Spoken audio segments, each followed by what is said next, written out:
Examples के इस नए वीडियो में देखिए दोस्तों, आप सभी का स्वागत है।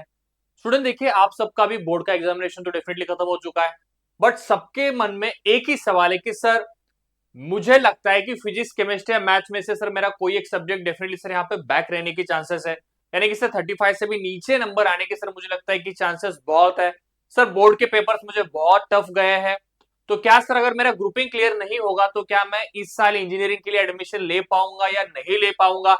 तो देखिए बच्चों, मैं कहूंगा आपका ये जो सबसे बड़ा कंफ्यूजन है regarding the admission, regarding the grouping, मैं कहूंगा देखिए बच्चों ये वीडियो काफी इंपॉर्टेंट है, जिसके अंदर देखिए मैं आपको बताऊंगा कि एग्जैक्टली आपकी क्या स्ट्रेटेजी होनी चाहिए आपके एमएससी सीटी के एडमिशन के लिए, आपके इंजीनियरिंग के एडमिशन के लिए। बच्चों देखिए, अगर आप में से किसी का मैं कहूंगा डेफिनेटली अगर ग्रुपिंग भी क्लियर नहीं होता है तो भी मैं कहूंगा बच्चों आप इस साल इंजीनियरिंग के लिए एडमिशन ले सकते हो। उसके लिए डेफिनेटली आपके लिए एक सोल्यूशन है जो कि आपका इंप्रूवमेंट एग्जाम है।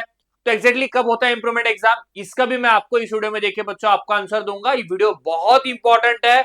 मैं कहूंगा चैनल के लिए नए होंगे तो सबसे पहले चैनल को सब्सक्राइब कर दीजिए। और बच्चों देखिए ये वीडियो मैं कहूंगा आपके सभी दोस्तों को जरूर शेयर करना बच्चों, क्योंकि देखिए मैंने इसमें आपके जितने भी डाउट्स होंगे regarding the grouping, regarding the vocational subject, specifically मैं कहूंगा कि इंजीनियरिंग एडमिशन का क्राइटेरिया क्या होता है बच्चों, ये सारी चीजें देखिए बच्चों मैं यहाँ पे डिटेल में डिस्कस करने वाला हूं। तो देखिए सबसे इंपॉर्टेंट क्या है कि सर ग्रुपिंग रिकवरी स्ट्रेटेजी, मैंने यहाँ पे रिकवरी क्यों लिखा है यहाँ पे स्पेसिफिकली, देखिए बच्चों जिनका ग्रुपिंग क्लियर हुआ है दिक्कत नहीं है, बट जिनका ग्रुपिंग ही क्लियर नहीं हुआ है उनके लिए क्या स्ट्रेटेजी होनी चाहिए, क्या रिकवरी होना चाहिए और एक्जैक्टली क्या टर्म्स एंड कंडीशन है, देखिए बच्चों यहाँ पे मैं आपको प्रॉपर्ली बताऊंगा। तो देखिए सबसे पहला क्या है, the reality of the grouping crisis, right, understanding why the board marks, right, board marks gate is non negotiable, यानी कि बच्चों ग्रुपिंग क्यों इंपॉर्टेंट है, यानी कि ये निगोशिएबल क्यों नहीं है, यानी कि आपको ग्रुपिंग मैंडेटरी क्यों है इंजीनियरिंग एडमिशन के लिए। बच्चों देखिए इसका भी मैं आपको स्पेसिफिकली बताऊंगा। देखिए भले आप कितना अच्छा स्कोर कर लीजिए, आपके सीटी में 99 परसेंटाइल लेके आइए बच्चों, अगर आपका ग्रुपिंग क्लियर नहीं होगा, ये जो बेसिक है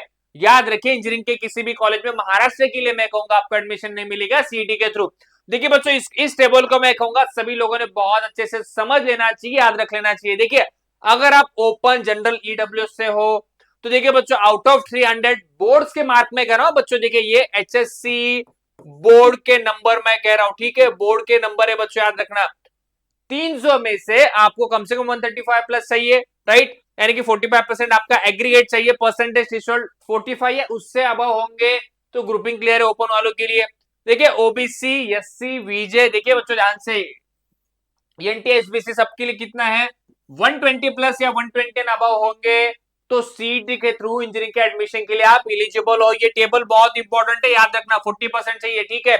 पीडब्ल्यूडी के लिए देखिए बच्चों आउट ऑफ 300 120 प्लस होंगे या 120 अबव होंगे, डेफिनेटली यहाँ पे आप एलिजिबल हो। ये चार्ट बहुत इंपॉर्टेंट है, याद रखना बच्चों, अगर इंजीनियरिंग में जाना है तो फिजिक्स मैथ कंपलसरी है, इसमें कुछ भी मैं कहूंगा ऑप्शनल नहीं है। अगर फिजिक्स फेल हो गए, मैथ्स में अगर आप फेल हो जाओगे तो इंप्रूवमेंट एक ही आपके पास ऑप्शन बचता है, री एग्जाम देना होगा इंप्रूवमेंट के थ्रू, फिर आप इंजीनियरिंग के लिए आगे बढ़ पाओगे एडमिशन के लिए, इसमें कोई दोहराई नहीं है। रही बात अगर आपका केमिस्ट्री में नंबर कम आते हैं, ग्रुपिंग नहीं क्लियर हो पा रहा है, उस केस में ऑकेजनल सब्जेक्ट आपके कंसिडर किए जाते हैं। तो इसके लिए भी देखिए बच्चों ध्यान से सुनना, देखिए इसमें मैंने क्लियरली लिखा है, देखिए क्या लिखा है कि 45 या 40 का जो भी क्राइटेरिया है वो आपको फुलफिल करना होगा, नहीं करोगे तो जैसे ही कैप राउंड सीटी के स्टार्ट होते हैं जिसमें आपके सारे डॉक्यूमेंटेशन चेक किए जाते हैं, वेरीफाई किए जाते हैं, ग्रुपिंग क्लियर नहीं होता है तो कैप राउंड से देखिए बच्चों आप वहां से डेफिनेटली आप बाहर निकाल दिए जाओगे, भले ही फिर आप 99% स्कोर कीजिए, ग्रुपिंग मैंडेटरी है ये सीईटी का इंजीनियरिंग एडमिशन के लिए। देखिए बच्चों थंब रूल है और बहुत इंपॉर्टेंट रूल है, मुझे लगता है सभी लोगों ने याद रखना चाहिए, राइट। दूसरा देखिए बच्चों वोकेशनल लाइफलाइन, यानी कि क्या है, अगर केमिस्ट्री में कम नंबर है तो डेफिनेटली बच्चों वोकेशनल सब्जेक्ट आपको यहाँ पे बचा सकते हैं, फिर आपका आईटी हो सकता है, सीएसआई इलेक्ट्रॉनिक्स है, biology, right, for PCMB student है, याद रखना ये बायोलॉजी पीसीएमबी स्टूडेंट्स के लिए, राइट। इसमें से देखिए बच्चों अभी करना क्या होगा, देखिए अगर केमिस्ट्री में कम नंबर है तो दूसरा आपका सब्जेक्ट यहाँ पे रिप्लेस हो सकता है। देखिए यहाँ पे दो सिनेरियो है बच्चों, पहले सिनेरियो में देखिए 45 40 38 है, 123 यहाँ पे स्कोर हो रहा है, अगर ओपन कैटेगरी की मैं बात करूं तो डेफिनेटली ये बच्चा यहाँ पे एलिजिबल नहीं होगा। अगर यहाँ पे देखिए फिजिक्स में 45 है, मैथ्स में भी 40 है, एग्जांपल के तौर पे देखिए बहुत ध्यान से, और यहाँ पे देखिए आईटी में आउट ऑफ 100 बच्चों अगर 66 है, केमिस्ट्री को रिप्लेस कर दिया आईटी ने, इस केस में 151 स्कोर हो रहा है, स्टूडेंट देखिए बच्चों यहाँ पे एलिजिबल है। केमिस्ट्री में कम नंबर होंगे तो डरिए मत, आप एलिजिबल हो सकते हो आपके वोकेशनल सब्जेक्ट के थ्रू, बच्चों याद रखना ये रिप्लेसेबल डेफिनेटली है, ये ऑफिशियल रूल है। और अगर फिजिक्स मैथ्स में फेल हो गए तो आपको इंप्रूवमेंट देना ही होगा, इसमें कोई दोहरा या उसमें कोई शक बच्चों देखिए नहीं है। ठीक है, आगे बढ़ते हैं हम लोग। देखिए अभी इसमें देखिए सर, अगर मैं फिजिक्स में फेल हो जाता हूं या मैथ में मैं फेल हो जाऊंगा सर, नंबर ही कम आते हैं मेरे, या ग्रुपिंग में ओवरऑल ही मेरा स्कोर कम हो रहा है, तो मेरे लिए ऑप्शन क्या है? अगर मुझे 2026 में ही इंजीनियरिंग में एडमिशन लेना होगा तो देखिए आपके पास एक बहुत अच्छा सॉल्यूशन है, जो कि मैं कहूंगा जुलाई सप्लीमेंट्री एग्जाम, यानी कि आप इसको इंप्रूवमेंट एग्जाम भी कह सकते हो। ठीक है, जिनको देखिए बच्चों यहाँ पे आप फेल हो चुके हैं, डेफिनेटली आपको कंपार्टमेंट यानी कि आपको री एग्जाम देनी होगी, और जिनको लगता है सर मुझे ओवरऑल स्कोर इंप्रूव करना है, तो आपको डेफिनेटली सभी सब्जेक्ट के लिए इंप्रूवमेंट एग्जाम देखिए बच्चों यहाँ पे देनी होगी। यानी कि कुल मिला के मैं इतना कहूंगा, देखिए बच्चों ध्यान से सुनना, देखिए मई में आपका 12th बोर्ड का रिजल्ट आएगा, 12th बोर्ड का, राइट। आपका जुलाई में इंप्रूवमेंट या फिर आपका मैं कहूंगा सप्लीमेंट्री एग्जाम होगा। अगर किसी एक सब्जेक्ट में फेल होते हो तो सिंगल सब्जेक्ट का सप्लीमेंट्री एग्जाम, और सभी सब्जेक्ट में अगर आपको इंप्रूवमेंट करना होगा जेईई मेंस एडवांस के लिए, तो आप इंप्रूवमेंट एग्जाम दे सकते हो सब्जी सब्जेक्ट के लिए बच्चों। इसके लिए भी मैंने डेडिकेटली वीडियो जरूर दिया है। ठीक है, याद रखना अगस्त में रिजल्ट आता है उस इंप्रूवमेंट एग्जाम का, उस सप्लीमेंट एग्जाम का। ठीक है, लास्ट में देखना बच्चों, जो कि लास्ट राउंड होते हैं इंजीनियरिंग के एडमिशन के लिए, जिसको आप मैं कहूंगा स्पॉट राउंड कह सकते हो, जो कि एकदम लास्ट राउंड होते हैं बच्चों, उन लास्ट राउंड के लिए आप इलिजिबल हो, याद रखना। यानी कि अगर भले ही आपका अभी ग्रुपिंग क्लियर नहीं होता है, किसी सब्जेक्ट में आप मैं कहूंगा बिलो 35 स्कोर आता है या फेल होते हो बच्चों, तो सप्लीमेंट्री एग्जाम या इंप्रूवमेंट एग्जाम के थ्रू पास होके जब सितंबर में रिजल्ट आता है, यानी कि अगस्त में से रिजल्ट आएगा, तो लास्ट राउंड यानी कि जो वैकेंट सीट्स होती है स्पॉट राउंड के लिए, उस स्पॉट राउंड के लिए डेफिनेटली आप पार्टिसिपेट कर सकते हो, राइट।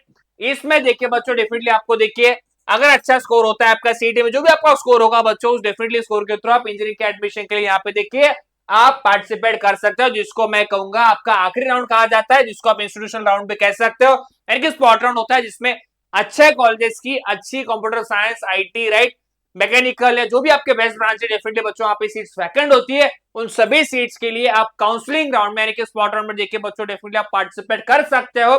उसके लिए भी मैं डेडिकेटली वीडियो बनाऊंगा। देखिए बच्चों वीडियो अगर आपको अच्छा लग रहा है तो जरूर मैं कहूंगा चैनल को सब्सक्राइब कर देना, क्योंकि ऐसे सारे इंपॉर्टेंट वीडियोस आपको इसी एग्जांपल्स के देखिए बच्चों चैनल पे मिलने वाले, क्योंकि देखिए अभी सीड की पूरी काउंसलिंग की जर्नी देखिए बच्चों यहाँ पे ही मैं आपको सबको गाइड करने वाला हूं। ठीक है, तो याद रखिए अगर आपका सब्जेक्ट फेल है, डरने की बात नहीं है, डेफिनेटली यहाँ पे पार्टिसिपेट कर सकते हो स्पॉट राउंड में। याद रखना है कि आपको नई मार्कशीट देनी होगी, आपको इस साल अगर एडमिशन लेना होगा, अगर आपने इंप्रूवमेंट एग्जाम दिया होगा तो, राइट। बाकी फिर सीईटी का स्कोर कार्ड चाहिए, डोमिसाइल सर्टिफिकेट, बाकी जो भी आपके नेसेसरी डॉक्यूमेंट्स होंगे, कास्ट हो सकता है, आपका इनकम सर्टिफिकेट हो सकता है, आपकी वैलिडिटी हो सकती है, यानी कि जो भी नेसेसरी डॉक्यूमेंट्स होंगे डेफिनेटली वो डॉक्यूमेंट्स के सेट आपके साथ चाहिए ही चाहिए। और जो नई मार्कशीट होगी वो आपको देनी होगी, क्योंकि ओल्ड मार्कशीट आपको बोर्ड में सबमिट करनी होती है। नई मार्कशीट के साथ में आप इसी साल बच्चों देखिए आपके इंजीनियरिंग के एडमिशन के लिए एलिजिबल हो, एडमिशन जरूर बच्चों ले सकते हो। ठीक है, लास्ट में याद रखना बच्चों, अगर इसके अलावा भी कुछ आपके डाउट्स होंगे जरूर मुझे कमेंट सेक्शन में बच्चों आप बताइए। कमेंट सेक्शन में मेरा ऑफिशियली नंबर भी है बच्चों, डिस्क्रिप्शन बॉक्स में। कुछ डाउट्स होंगे, कुछ क्वेरीज होंगे, आप मुझे डेफिनेटली निश्चिंत होकर कॉल कीजिए बच्चों। तो आज के स्टूडियो में हम लोग यही रुकते हैं, कुछ डाउट्स होंगे जरूर कमेंट कीजिए, उस डाउट पे भी बच्चों मैं आपके लिए जरूर वीडियो लेके आऊंगा। Thank you student.